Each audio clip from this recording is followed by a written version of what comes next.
4 जनवरी 2026 को भारत के agriculture minister Shivraj Singh Chauhan ने ये न्यूज बताई कि इंडिया ने एक हिस्टोरिक माइलस्टोन हासिल किया है। इंडिया ने चाइना को पीछे छोड़ा है और बन गया है दुनिया का लार्जेस्ट प्रोड्यूसर ऑफ राइस। मतलब भारत नंबर 1 पोजीशन पहुंच गया है इन प्रोडक्शन ऑफ राइस में। चाइना दूसरे नंबर पे आ चुका है। तो इस वीडियो में हम इसी के बारे में चर्चा करेंगे कि ये न्यूज आखिर है क्या, यहाँ पर जो राइस का प्रोडक्शन में भारत नंबर 1 बना है उसके पीछे के रीजंस क्या हैं और अभी भी भारत के सामने चैलेंजेस क्या आते हैं। मेन बात यहाँ पे एक और है, चाइना से कंपेयर करेंगे हम जब राइस के प्रोडक्शन की, कि उसके आधार पे अगर देखा जाए तो अभी भी चाइना थोड़ा आगे निकलता हुआ दिखता है। तो वो क्या बात है वो भी हम डिस्कस करेंगे। बाकी आप चैनल को सपोर्ट करना चाहते हैं तो आप चैनल के मेंबर बन सकते हैं, मेंबरशिप ज्वाइन करके, और आपको मेंबरशिप के बेनिफिट्स मिल जाएंगे। तो सबसे पहले अगर हम न्यूज पे आते हैं तो इसमें यह बताया गया है कि भारत का जो प्रोडक्शन ऑफ राइस रहा वो रहा 150.18 मिलियन टन का, वहीं पे चाइना का रहा 145.28 मिलियन टन का। तो इस लिहाज से भारत नंबर 1 है और चाइना सेकंड नंबर पे है। तो ग्लोबल प्रोडक्शन शेयर अगर आप देखें तो पूरी दुनिया में जो चावल उत्पन्न होता है उसमें 28% शेयर भारत जो है उगाता है, और फिर उसमें 27% के आसपास चाइना का यहाँ पे शेयर होता है। और यहाँ पर भारत सिर्फ नंबर 1 प्रोडक्शन नहीं बना है, भारत जो है एक्सपोर्टर भी सबसे बड़ा है चावल का, क्योंकि चाइना जो है उतना ज्यादा एक्सपोर्ट करता नहीं है राइस को, क्योंकि डोमेस्टिक कंजम्पशन ही चावल का उसके यहाँ पे ज्यादा है। ये न्यूज तो है ही कि भारत इसमें नंबर 1 बना है, लेकिन इसमें एक बात और है कि अगर इसको अभी आगे मैं आपके सामने डिस्कस करूंगा कि अगर हम यील्ड पर हेक्टेयर के हिसाब से देखें, मतलब प्रोडक्टिविटी देखें कि 1 हेक्टेयर से कितना यील्ड निकल रहा है, तो उसमें अभी भी भारत पीछे है चाइना से, और काफी पीछे है। उसके पीछे के रीजंस भी मैं आपको आगे बताता हूं। फैक्टर्स क्या हैं इस ड्राइविंग सक्सेस के, तो यहाँ पे जो सबसे पहला फैक्टर आता है वो आता है न्यू सीड वैरायटीज को लेकर के।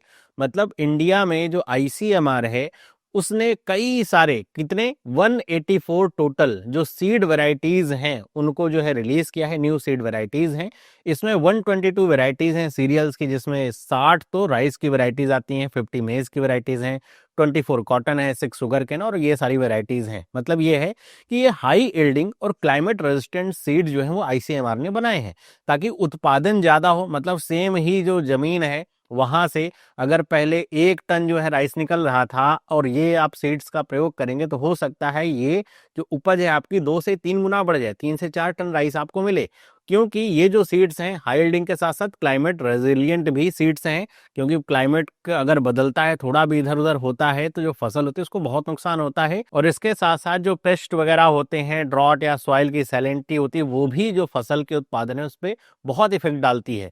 तो इन जो सीड्स हैं इनको बनाया ही इसीलिए गया है ताकि जितनी भी ये दिक्कतें हैं उनसे ये जो नए जो सीड्स हैं वो लड़ सकें और जो उत्पादन है वो बढ़िया हो सके। तो ये कह सकते हैं एक सबसे बड़ा रीजन आता है कि भारत जो है राइस के प्रोडक्शन में इतना आगे निकला है।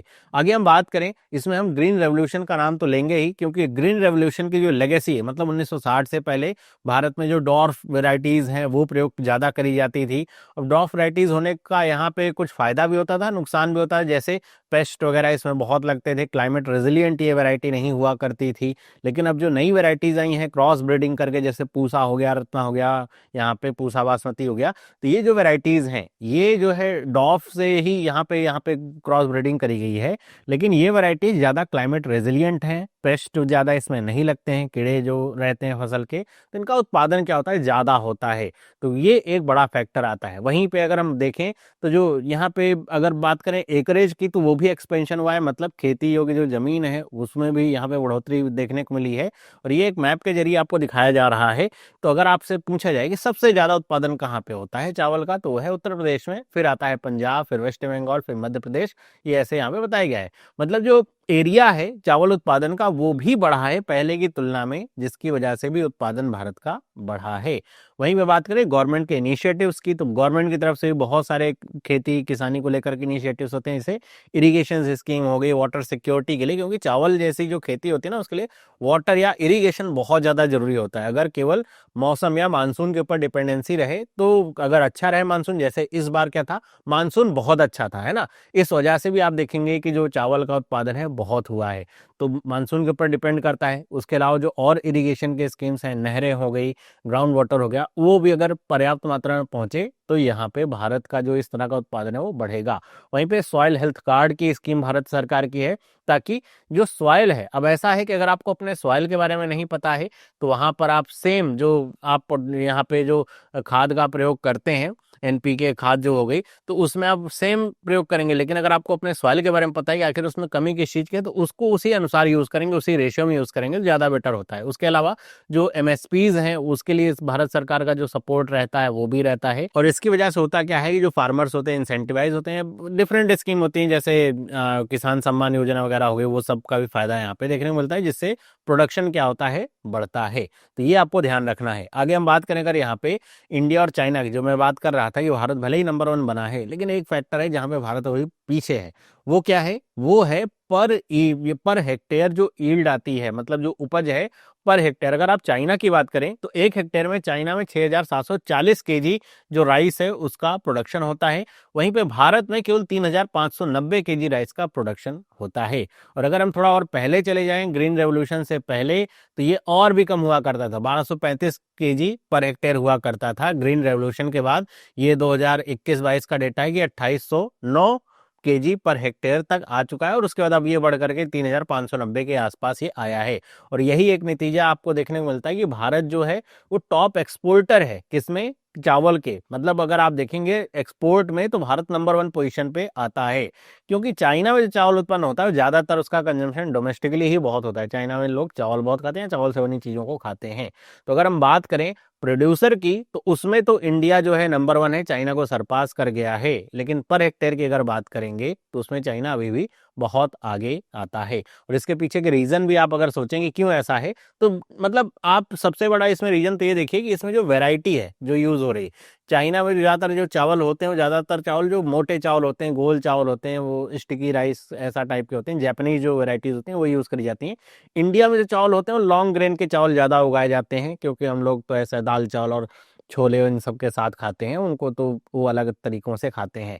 तो एक तो इसका भी ये रहता है कि अलग अलग वैरायटी का यूज हो रहा है, हर एक वैरायटी की अपना जो उपज है, क्षमता होती है वो होती है। दूसरा, यहाँ पर इरिगेशन भी है कि चाइना में अगर देखा जाए तो 99% जो इरिगेशन है, सुविधाएं हैं वो उपलब्ध हैं, कि इरिगेशन सुविधा वहाँ पे अच्छी है। क्लाइमेट वगैरह का भी रोल यहाँ पे काफी प्ले होता है।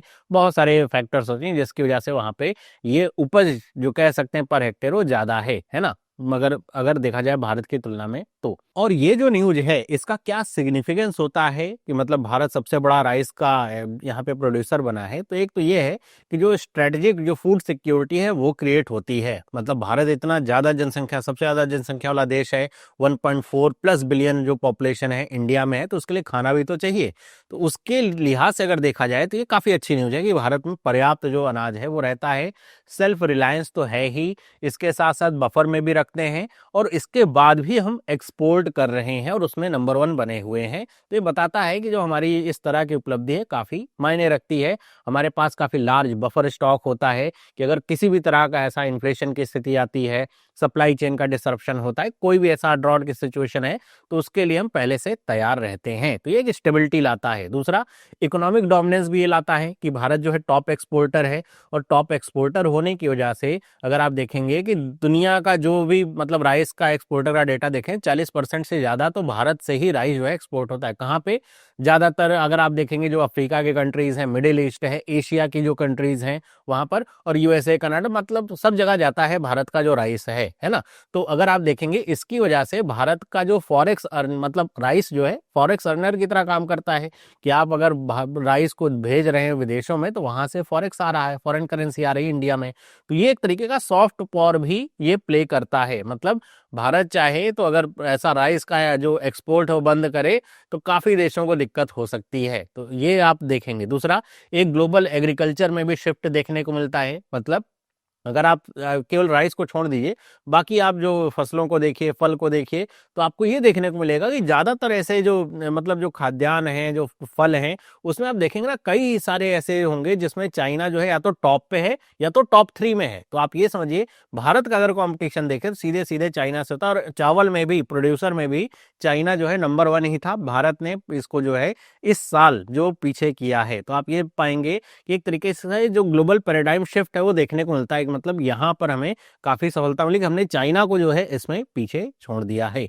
बाकी अगर हम बात करें कि चैलेंजेस अभी भी क्या क्या रिमेन रहते हैं, तो सबसे बड़ा चैलेंज तो भी आप देखेंगे जो यील्ड गैप का है चाइना के साथ में। मतलब चाइना में जो पर हेक्टेयर का यील्ड है वो ज़्यादा है, इंडिया में कम है। और इसके पीछे के रीज़न भी मैंने आपको बताए हैं कि उसके पीछे के रीज़न है कि भाई भारत में जो वैरायटी पैदा होती है वो अलग है, सिंचाई की व्यवस्थाएं अलग हैं, मानसून की डिपेंडेंसी रहती है भारत में, चाइना के को लेकर के वहाँ पे सारी जियोग्राफिकल चीज़ें अलग होती हैं, वैरायटीज़ अलग होती है, तो वो एक कह सकते हैं ना वो उस वजह से। लेकिन ये प्रोडक्टिविटी चैलेंज तो यहाँ पे तब भी बना ही रहता है। दूसरा ग्राउंड वाटर का स्ट्रेस भी है कि मतलब राइस जो है एक वाटर इंटेंसिव क्रॉप है, मतलब अगर आप पानी नहीं देंगे तो भाई धान की खेती हो ही नहीं पाएगी। तो इसके लिए अगर नहरों का सही इस्तेमाल नहीं कर सकते हैं कि भाई नहरों से जो सिंचाई हो, मानसून की डिपेंडेंसी थोड़ा कम हो, तो करते क्या है लोग, जो ग्राउंड वाटर उससे ही सिंचाई करते हैं। तो ऐसे में जो वाटर लेवल है वो डिप्लीट हो रहा है। और ये समझिए कि अभी सिंचाई कर रहे हैं, ठीक है, आने वाले समय में जब वाटर लेवल काफ़ी नीचे चला जाएगा, और अभी जग गया भी है, खास तौर पे अगर देखें पंजाब हरियाणा जैसे क्षेत्रों में, दिल्ली एनसीआर में भी वाटर लेवल काफ़ी नीचे है, तो आप ये पाएंगे कि आने वाले समय में सिंचाई कैसे होगी। अगर सिंचाई नहीं हो पाएगी तो जो इतना जो चावल का उत्पादन हो रहा है फिर आगे चल के ड्रॉप होगा। और दूसरा यहाँ पे तीसरा जो चैलेंज है वो क्लाइमेट चेंज को लेकर के है, और भारत नहीं नहीं पूरी दुनिया इसको नोटिस कर रही है कि जो इन्वायरमेंटल यहाँ पे कह सकते हैं चैलेंजेस हैं वो बने हुए हैं। मतलब मानसून कभी जब बारिश होनी चाहिए तो हो नहीं रही, और जब नहीं, मतलब धान की फसल खड़ी हो गई है, अब उसे काटना है, उसी समय बारिश हो जा रही है, धान की जो फसल है वो गिर जा रही है, और गिरने की वजह से वो सड़ जा रही है, जो फसल है खराब हो जा रही है। तो इसको भी देखते हुए चलना होगा कि अगर हम क्लाइमेट चेंज को अगर इसकी तरफ कोई कदम नहीं उठाया जाएगा तो होगा क्या कि चावल का जो खेती है उस पर काफी असर देखने को मिलेगा। तो वर्तमान समय में तो भारत नंबर 1 पे है, और इससे पहले नंबर 2 पे था, जो कि बात अच्छी ही है। लेकिन हमें कुछ चैलेंजेस भी हैं जिनको ध्यान में रखना होगा और उसको लेकर के प्लान करना होगा, ताकि ये जो पोजीशन है बनी रहे। भारत की अपनी फूड सिक्योरिटी तो बनी ही रहे, भारत टॉप एक्सपोर्टर भी इसका बना रहे। तो ये थी पूरी न्यूज। आई होप आपको समझ में आया होगा, इन्फॉर्मेटिव लगी होगी। आपका क्या ओपिनियन मुझे कमेंट करके बताइएगा। बाकी आपने चैनल को सब्सक्राइब नहीं किया तो करिए, वीडियो अच्छी लगी तो लाइक करिए, और आप हमारे टेलीग्राम चैनल और इंस्टाग्राम पे भी हमें फॉलो कर सकते हैं। मिलते हैं अगली वीडियो में, सभी लोगों को बाय।